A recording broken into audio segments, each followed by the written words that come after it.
So I explained what God had done, and she said, well, that's good, because the other lady had said that I couldn't come over there, that I didn't need to call her phone. I had too much going on and all these things. So I didn't know what I had done to her. In hindsight, I realized that was another way that God gave me the opportunity to depend on Him, because He provides. He provides for His children. He provides when we are seeking Him. And He always gives you an escape. It's up to you whether or not you take it.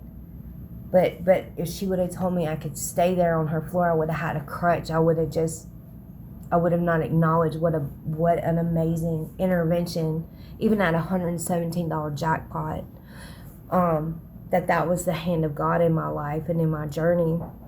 So since Cindy knew I had money for a room, her attitude changed again. She went back to being too nice. She said she had missed lunch. She wanted to go to Whataburger and get something to eat, and she was like, come on, I'll buy you a burger. So we go to Whataburger. We're sitting there, we're fine, having a normal conversation or whatever. When we leave, we go back to the hotel. I stay downstairs to smoke a cigarette, and I'm like going to come back up, coming through the breezeway, and she storms past me, and she's like, get your stuff and get out right now. But she's like cussing at me, like mad cussing, like a lot of profanity. And so it's like a exterior entrance, all the doors for the hotel, and people are just coming out like thinking we're into it, we're brawling. And so like it embarrassed me, and I'm trying to ask her what happened, like what's going on, why. Now I know she was in active addiction, but I was sleeping so much at the time, it wasn't registering with me, because I would wake up and I would eat and I would go right back to sleep unless I was in some kind of circumstance. Unless there was some sort of circumstance that I was having to be awake, I just would wake up, eat, go to the bathroom, back to sleep. That went on for like a lot of days, like probably close to a week and a half, 2 weeks. I was just exhausted. And so anyway, so when I get upstairs, she's thrown everything I have out into the breezeway. She got in her car, she sped off. She had shut the hotel room door. All my stuff, my purse, anything I had was just flung out into the breezeway. So I just kind of like, for some reason, I just kind of had this like peace that I never remember having, and calmness over the situation, because normally I'd have been like, oh, I'm gonna, and come up with some kind of revenge. And I just, in my spirit, I just felt like this is the hand of God. This is protection. This is, that He's guided me. So I got all my stuff.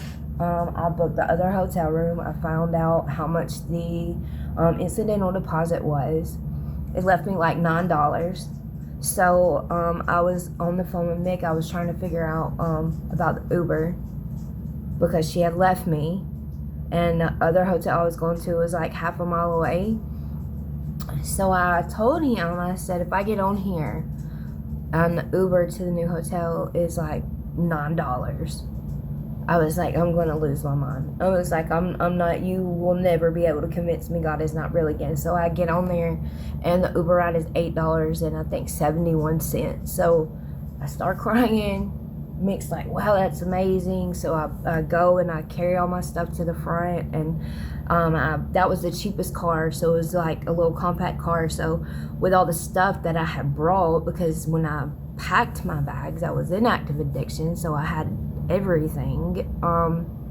I knew I was going to have to throw things away. I was just going to have to put in the car what I could put in the car, and I was going to have to throw the rest away. So I had come to terms with that. I was like, as long as I have a roof over my head, you're with me and Cooper, me, God, and Cooper, then, I'll be content, and I'll let any of it go. And so right before the Uber's supposed to be there, I get this Uber alert. It says it's reassigned my driver. It says that someone's closer, and it's an upgrade to a Dodge Ram pickup truck. So I start crying again, and I'm just like, only by the grace of God. So this guy pulls up, and he works at a tire shop. It's still dirty. He's like, we need to put all this in the back. And I'm like, that'd be fantastic. Like, thank you. So he loads everything up, and he takes me to the other hotel. He drops me off, pay the incidental, I pay the room fee. Then the next day, I check out from that hotel. The next day, the lady from the first night, she calls me. She's like, what are you doing? And I was like, oh, nothing. She said, I'm trying to get in touch with Cindy. She said, how much you think that she'll pay? She'll charge me to go to the dollar store and go get me some things at Circle K. And I said, well, I'll go. I'll walk. Like, I don't know where Cindy is, but I'll go and I'll walk, and you don't have to, you could pay me whatever you want to pay me, you know? And so she goes, well, what's going on with you? She said, I don't want you to walk. I said, I don't mind walking at all. I don't mind walking. And where I came from in Birmingham, like, it was not safe to walk there any time of day. I don't know how many times I got followed. I got shot at in my front yard. People kicked in my front door. All kinds of things went on there. And so in Pensacola, Florida, I was not concerned with my safety. And so she said, I'm gonna come over there and talk to you. So she like comes and she kind of meets me in the middle, and she starts talking to me, and she's got this bag of Longhorn Steakhouse. She said, why are you out here? And I said, well, I didn't get my incidental deposit back yet. It hasn't hit my time card back yet. So I said, I don't know. I'm just out here hanging out with Jesus. I was like, I'm okay. Cooper's out here. He's got food. He's got water. We're okay. So she goes, just stay right here, okay? So she goes to the front. She pays for 2 nights at this hotel for me. And she goes, I don't know. And I said, Cindy told me I wasn't even allowed to speak to you. You didn't want me to call. And she said, I just said you had a lot going on. So then, you know, I'm talking to Mick, and I'm telling him, and I'm getting my bags to go back to the room. And he's like, what's all that about? I thought just yesterday you weren't allowed to call her. And I said, I guess that's God, you know, because I would have had a crutch.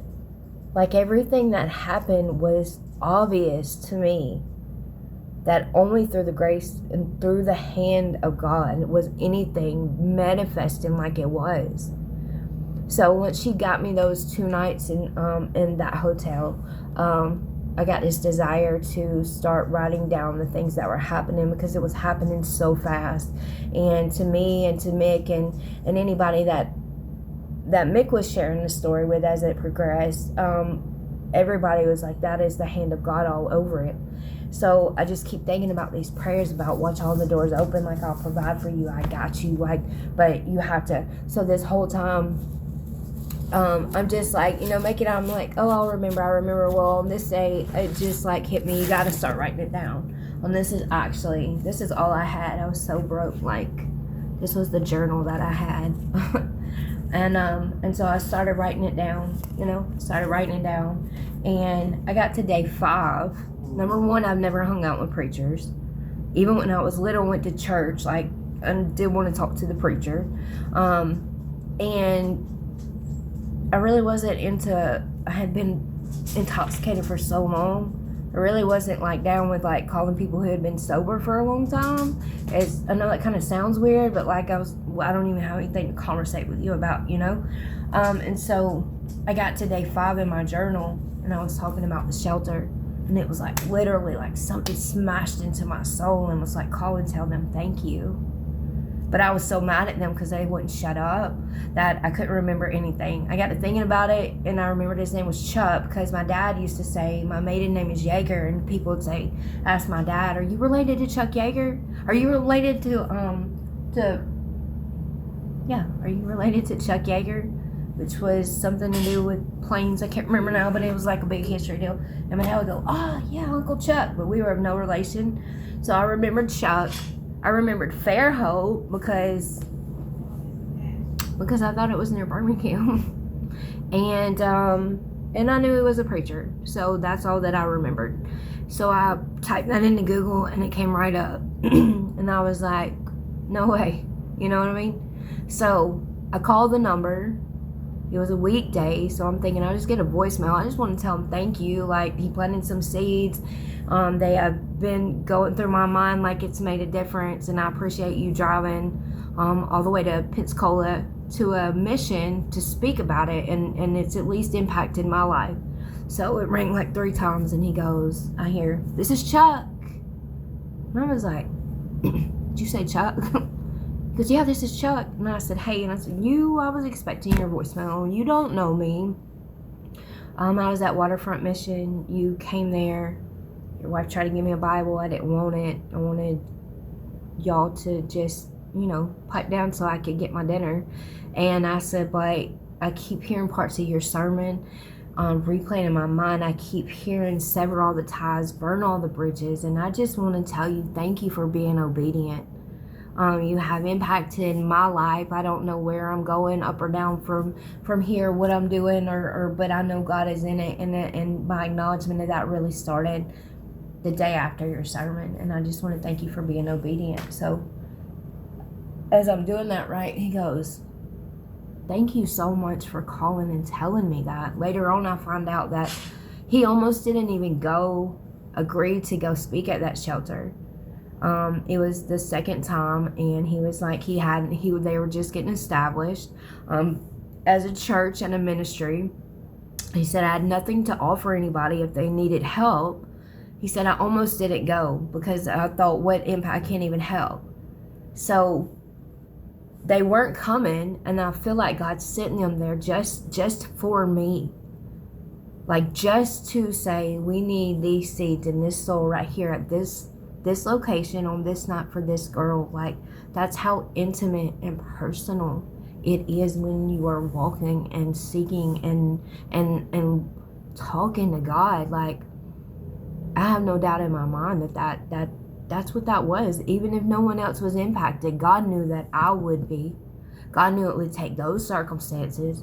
God knew Uncle Chuck would stand out in my mind so I could remember, because I didn't care less what they were saying at the moment. So it ended up, as I'm talking to them, they were trying to get me linked in with a local church in Pensacola. It was actually a friend of theirs they talked to on a regular basis, but for whatever reason, this preacher was not reaching back out to them. So I'm talking to the preacher's wife. We're just kind of, talking, trying to fill out what's going on and trying to figure out what exactly has happened to get me where I'm at or whatever. And she just, on Saturday afternoon, she goes, "You know what? I'm just going to come and pick you up and bring you to our church. It's our job. Be ready at 9 o'clock. And so that hadn't crossed my mind, because that is mighty generous, Later I would find out that had already been on Chuck's heart, but he didn't want to put that obligation on his wife, so he didn't ask. But God was already working on it. So that was like validation to everyone once she offered of her own accord. And so I got ready. I went to church. I got saved that day. That was March 23rd. I officially got saved that day. I wanted him to baptize me that day. There was lunch afterwards, and they asked me to come sit in the office so they could talk with me and see what was going on. And so they asked me what my plans were. And so before I got sober, everything was day to day as it goes with addiction. And so once I'd realized that God was on it, I didn't know what I wanted to do, but what I did know was that I didn't want to do anything unless God was leading it. And so they asked me what my plan was, and I said, "You mean like for today, this week, for life? What are you talking about?" So they kind of laughed and they said, "Yeah, So I said, "Well, listen, I know how it sounds, but I don't know. I have no plans. I have no ties, but I have no plans. I'm just letting God direct me. Like I was at ground zero. Clearly God has led me this way, and I'm just seeking him and letting him direct me. That's all that I know." And so I was trying to find work in Pensacola. I actually got hired on at Whataburger down there. I went for my orientation. There were other people there. They gave me my ID, my employee ID, but it wouldn't let me log in to even clock in, let alone start the training. So we dealt with that for like 2 hours. It was me, store manager, and their support team all together, trying to get it log in. And finally she goes, I'll enter the time in on your clock. Just go back home and I'll get the training stuff up and you can do it there. So days went on. We had problem after problem. When they finally got it to work and I did my training, all the wrong videos almost were on the training section. When I called to tell her that I was done so she could put me on the schedule, she goes, you didn't even do the right videos. And I'm like, you put the videos in there. I can't select the videos. That's what you have in there. So I'd spent a whole day watching videos that weren't even for my position.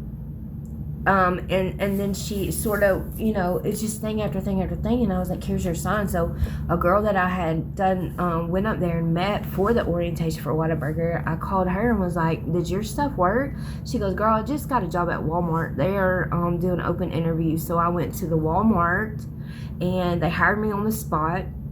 They said, okay, they went to go. They said, we're going to send you an offer thing. You're going to sign it digitally. And all of a sudden, this little batch of employees come in and they're like, we found this body in the parking lot and police want to speak to you. So I was like, whoa, wait a minute. What is this? Is it safe here? So in the midst of all that, the offer letter understandably, it didn't get sent out that day or the next day. Well, I kept calling Walmart. Nobody would answer the phone. Nobody was emailing me back. I couldn't get in touch. So it was like a $20 Uber ride one way. So I had called Mick, and by that time, he was getting a paycheck. And I said, can I Uber up here and find out what's going on, please? So we did that. It was cost like $40 by the time I went there and back, and they told me they would take care of it. I signed the offer letter right there and that. They were doing the background check. It was another 3 weeks. By then I was already in Fairhope. It was just like everything that I did, there was like a block, like God was protecting or making sure that I didn't veer off the path, because I was doing what I needed to do, but it wasn't producing anything. And so the Friday before Easter, which Easter was my birthday, the Friday before Easter, I was already just falling head over heels, just in love with my whole relationship with Christ. I had sat down. If anybody knows anything about AA, you have to sit down, you have to do a resentment list. I bought a notebook to start writing down everybody I was mad at and what they did to me, And I got to the first page and I just wrote my love story. And I just started pouring out my heart to what I felt about God and what I already felt convicted about. And I would wake up and my first thought would be about Mick, and everything I did was, how would this affect me and Mick? And I said, God, take all that away. Take it away, Mick. I want you to be my first thought. I want you to be my first priority. Everything I do, every action that I take, every plan that I look into, I want my first thought to be, how will that affect my Father and His kingdom first? And that was my first prayer in my first prayer journal. And I continued to pray it. And it was a matter of 2 or 3 days, and I started feeling a shift inside. I would wake up, I wouldn't get on the phone and message Mick. I would get up and I would say, good morning, God. And I would go get in the shower and I would have on worship music and I would get out. And at the time I didn't pray for a long time. So I'd sit down for 5 minutes and talk to God before I talked to anybody else. And that just grew. And there are so many distractions in this world. I was talking to someone just a little while ago, and it dawned on me, because I'm reading through the Old Testament right now. The Lord spoke to Moses and the Lord spoke to Abraham, and you're like, how come nobody? But it's like they weren't sitting around phones. They weren't sitting around worried about what Latoya did yesterday at work, or who was mean to their brother, or you know what I mean? There was structure in their life. And at the top of that structure was God. And so when you have all these other things, like God is a gentleman, you have to make the space for Him. And so when you let all these other things come in first, and you're not making any priority about making him a priority, things are less in line. Like, it's harder to hear his voice. People don't understand how I've gotten to where I've gotten, and I say, well, God instructed me to do that, and they're all just kind of like, oh, that's real great, but I don't think so. But it's like, that's okay, because I don't speak to people for a couple hours, because God is my best friend. Like, that's really how I feel about it. And I know that I don't have 4 months worth of coincidences. My God is right here with me day in and day out. And when he said he would make a way, and when he said he would provide and open the doors, as long as I'm seeking him, that's exactly what he's done. I don't have a whole bunch of money, and that's okay. I'm okay with that. I'm great with working. I've gone and I've literally filled out at least 20 applications. I think it was like 28 applications. I went back, I've walked back, I've followed up on the ones who said that they needed positions filled right now. I can only do what I can do, and I can tell you that maybe there's a different calling and purpose that God has here for me, but I know that in all my free time, I don't sit around and waste it. I'm in the Word of God because I'm brand new here. I don't know it. I'm in the Word of God. I'm studying it. I listen to sermons when I fall asleep. I listen to worship music. When I go outside, I'm looking for people who look hurt or lost or sad or alone. And I'm just, let me tell you what Jesus has done for me. I felt like that. I wanted to die. I felt all alone. Like I was in a black, just an empty abyss, just by myself. Nobody cared, nobody anything. But that's because my confidence in what I was looking for, I was looking in the wrong place, because when Jesus comes in, he satisfies all those things. The enemy is trying to mimic that with the drugs, with the bad relationships, with the instant gratification. It won't sustain you. It won't. When things come up against you, when you don't have somewhere to go, I was excited when I went to the tent. Excited to camp with Jesus. God spoke to me. He told me. So I forgot where I was at. So talking to the preacher and them. So we start trying to figure out a way to get me into Oxford House. And there was only one near them in Daphne, and they weren't having openings, and then they weren't taking Cooper. And so we just kept praying. And then so on the Friday before Easter, I'm praying Friday morning, and just minding my regular day business, and I hear God say, get up, get packed, get prepared. So I'm like, I don't know what that means, but there's only one thing I could pack because I only have one room. So I pack it. And Dana was coming down that day. She was going to her mom's, which wasn't far away from the hotel I was at. She came to have coffee with me. She came and she left. I didn't say anything about the suitcases. I went back to the room after she left, and I said, well, God, I don't know. I feel like I misunderstood you, but I was about to change to get ready, just be comfortable in my bedclothes. And I heard him say, not yet, trust me. And it was a few minutes. Dana and Chuck called me, and they said, listen, we were just talking about it. Instead of coming to get you Sunday for Easter, what if we just come and get you tonight? It was a Friday. Come and get you tonight. You can just pack your bag. We'll get you in a hotel until Sunday. So I send them a picture of my suitcases in the corner where they've been packed since morning, since God told me to pack my stuff and be prepared. Mick had just, he had gotten a paycheck. He had paid for my room Wednesday afternoon for an entire week. So on Friday, I left that room. I never came back.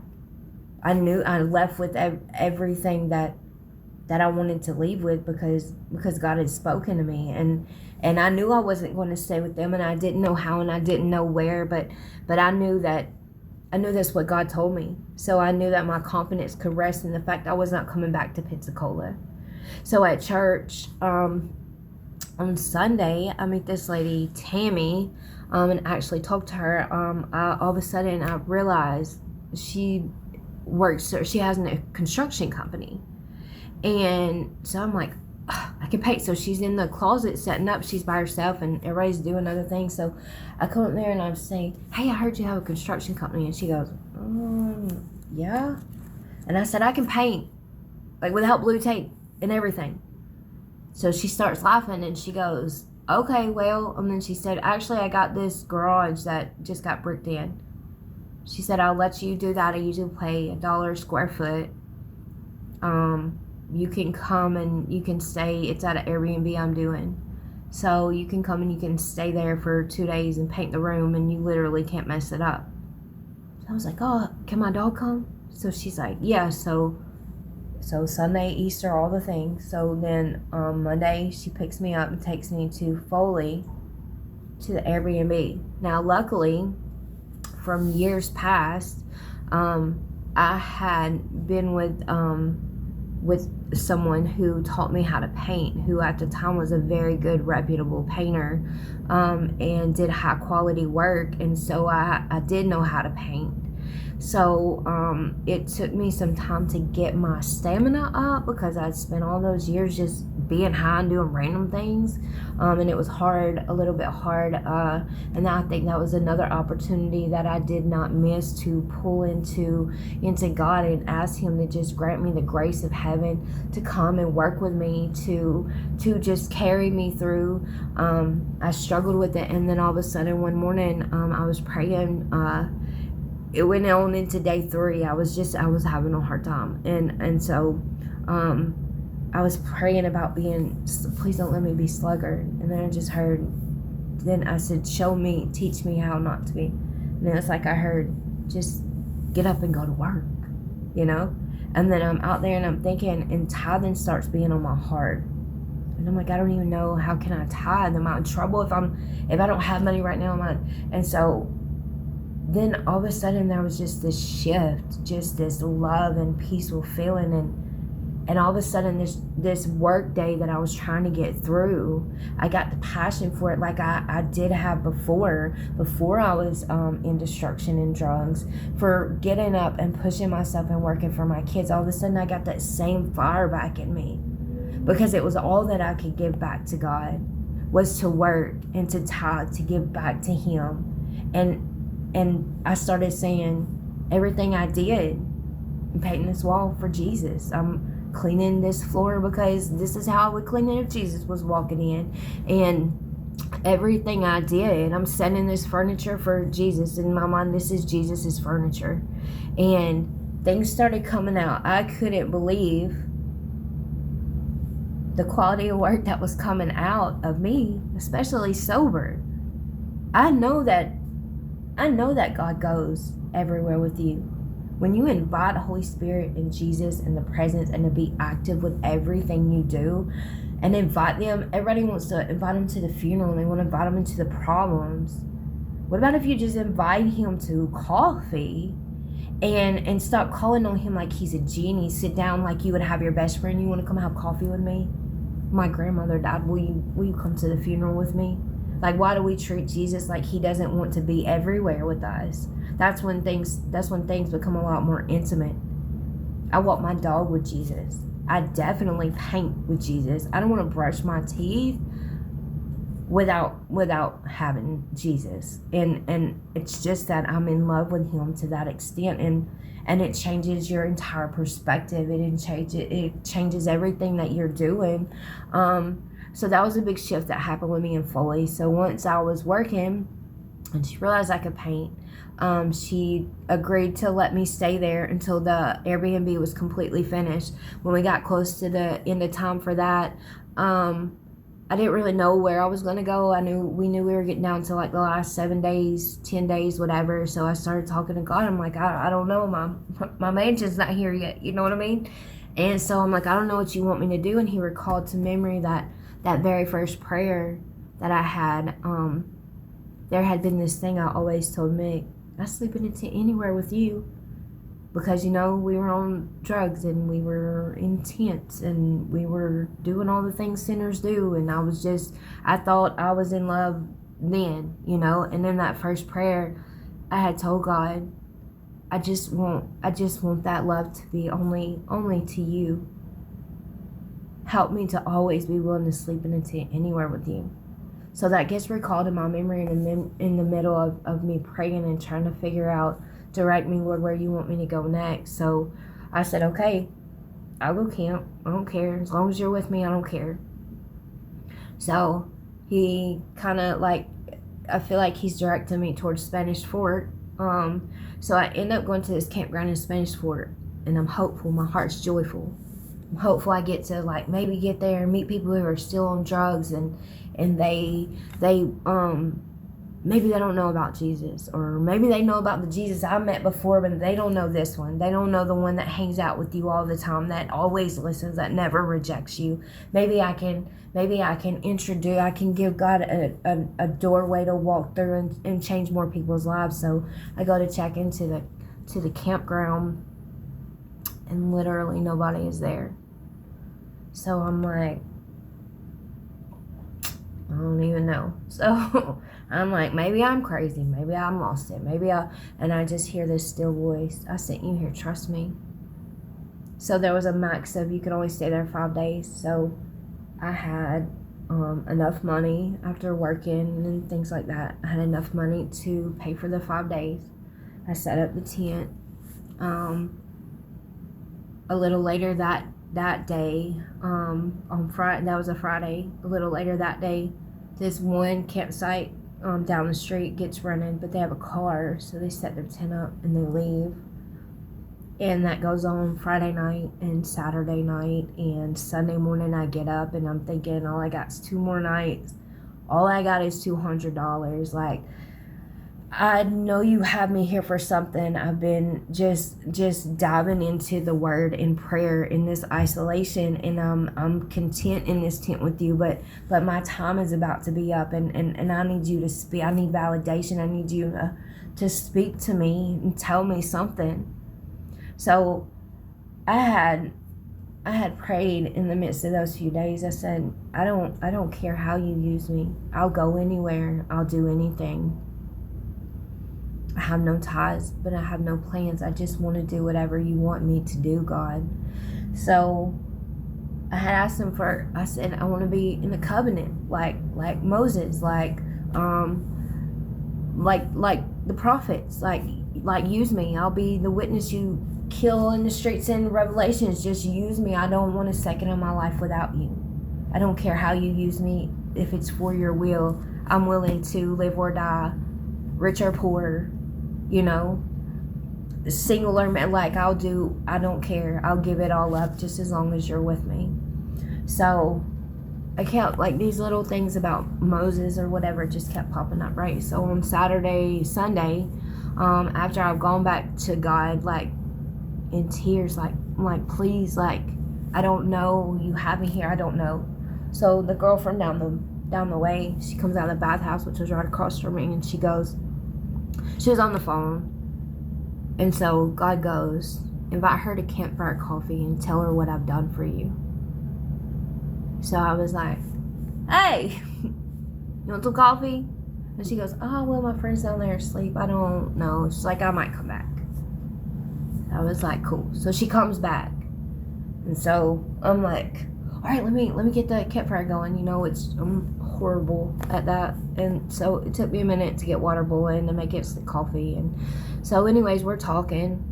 And it's like an hour and a half before I even realized I haven't introduced myself. I've been telling her about how I was on drugs and how God has delivered me and how God has moved me and all these things. And now I'm at this campground and I don't know why yet. And I'm just looking to find out. He wants me in Spanish Fort, and I'm in Spanish Fort, and she knows Jesus. So I'm not sure. And then so I get the coffee or whatever off the campfire, and then I'm like, oh yeah, by the way, my name's Chelsea.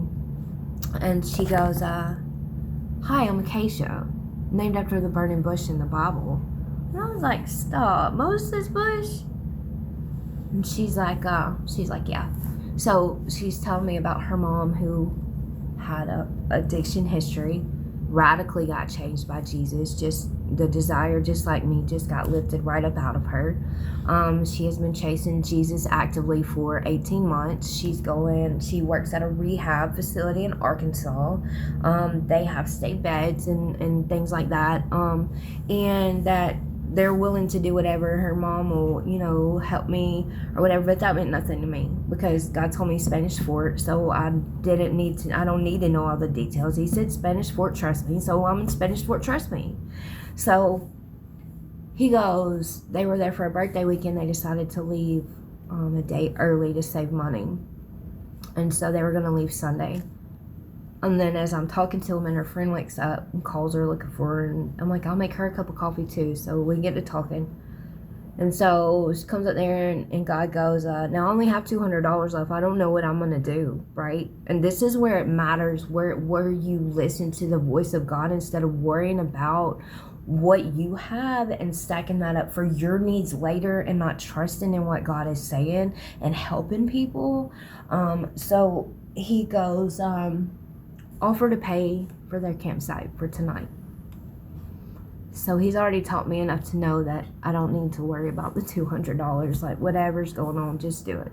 Just do it. So I say, listen, I'm trying to be weird, whatever, but like, I have a little bit of money. It's your birthday weekend. Let me pay for y'all to stay one more night. And I'm like, I'm kind of glad to have neighbors or whatever. So they're like, oh, okay, yeah. So they're like, that's so cool. We appreciate that. So we're trying to figure out, do you have Venmo? Do you have Chime? What do you got? So they go up to the ranger station. They stop right before they go because you had to pass my campsite to get out. So they go, hey, listen, we're just gonna see if they'll allow you to put 2 tents on one campsite. And then that way you can save the money, and then if not, then we'll figure out how to pay for it. So I'm like, okay, all right, cool. So they go up there, and I start cleaning up coffee and stuff or whatever, and I start trying to like make sure they got a soft space just in case they can move the tent. And God starts talking to me. He's like, you're going to Arkansas. I was like, for what? And he's like, Arkansas. And I said, you can't ask them that. Them girls are 20 years old. They don't know me. What if they think I'm going to kill them? What if they think I'm going to rob them and take their car? What if I get in the car and they kill me? Like, what if they find out I don't have money and they're mad and they kill me? And God's like, Arkansas. And I'm like, you're going to have to help me make that not sound weird, God. And so about that time they pull back up and they're like, hey, they said we can put the tent site over here. We were just thinking, why don't you just ride back to Arkansas with us? And I was like, shut up. Are you serious right now? And they were like, yeah, we were talking on the way up there, and we were like, we can't just like, we don't know, we don't just pick up everybody, but we can't just leave you here. And so I'm like trying to keep it together because every time God proves that he's right there, all he needs from us is our obedience and our faith. That's it. So I'm trying to keep it together. I'm like, yeah. So I'm like, y'all need help moving your tent, whatever. So this goes on or whatever. So Sunday I tried to call her mom, but her mom had a lot going on. She works night shifts. And then Monday, the girls weren't up yet. And so I'm doing my due diligence, trying to call the facility, trying to get the state funding going, trying to find all that. So I call them, and they're like, we don't have any state funded beds available. And I'm like, oh, okay. And they're like, insurance will pay for it, but they're like, how many days since you used? And I'm like, 98. And they're like, they're not gonna pay for that. And I'm like, what do you mean? And they're like, you're gonna have to relapse. They're not gonna pay for you after 98 days clean. They're gonna say it's not necessary. So I was like, I have to relapse to get into rehab so I can have a negative drug test. I was like, I'm not doing that. And then I hear God go anyway. And I'm thinking, okay, I'm not even gonna lie. All right, okay, I don't know, but okay. So the girls still aren't up, and so I go to talk to them, when they do get up, and tell them they don't have a state funded bed or whatever. I don't know what I'm gonna do, but if they'll just let me ride to Arkansas, and God goes and pay for the gas and the food for y'all, all 3 of y'all. Now, mind you, I have $200. I cannot stress enough how much God will bless the backside of your obedience. They really didn't have a lot of money. You know, I don't know if they had enough money to get back or not get back. I don't know. I really hope in my heart that I was as big of a blessing to them as they were to me. And me paying for the gas and the food really helped them, because they dramatically impacted my life. But I don't know that to be the case or not. But I did pay for the food and I did pay for the gas all the way to Arkansas. The money that I did have left, I was like an hour away. I go, hey, what city are we going to, by the way? You know? And they tell me, and I'm like, I'm going to try to find like a cheap hotel or whatever. I'm going to stay the night. We'll figure it out tomorrow or whatever. I start feeling a push from God to get a hotel for 3 nights. Cut off outside contact. Don't let people feed into me. Seek Him. Be with Him. Pray to Him. Let Him speak to me. Don't let the outside influence impact it. Just fast. I'd never fasted before. I said, okay, make a way. I ended up having enough for 3 nights at the cheapest hotel I've ever seen in my life. But I was safe and I made it out. And they charged the room was $30 before taxes, but they wanted $25 a night for Cooper, plus a $50 cash deposit, or I could pay $25 and go into a smoking room, which they said would extend however long I stayed there, because I guess the damage was the damage, but you didn't get it back. So I called Mick and I said, I paid for this room. They want to charge me for Cooper, and he sent me $130. So with everything done, I had $30 left.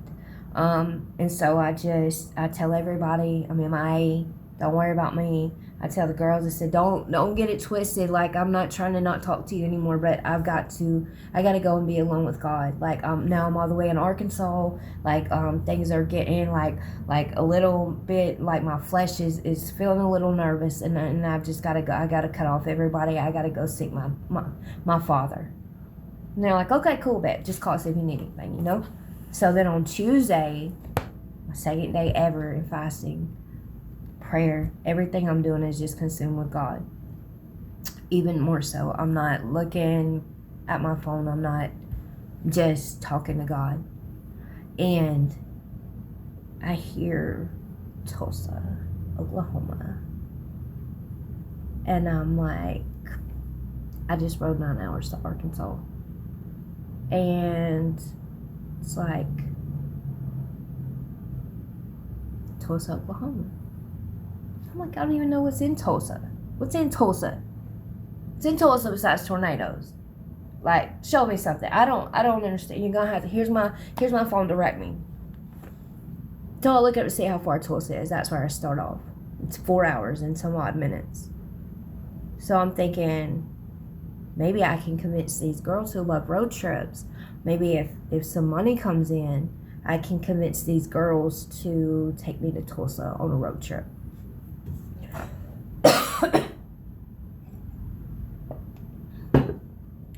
So I start looking, and then I guess from Google, from the directions, I don't know, Transformation Church comes up, and I just felt a peace about it. So I just started applying, and I think, what's Transformation Church?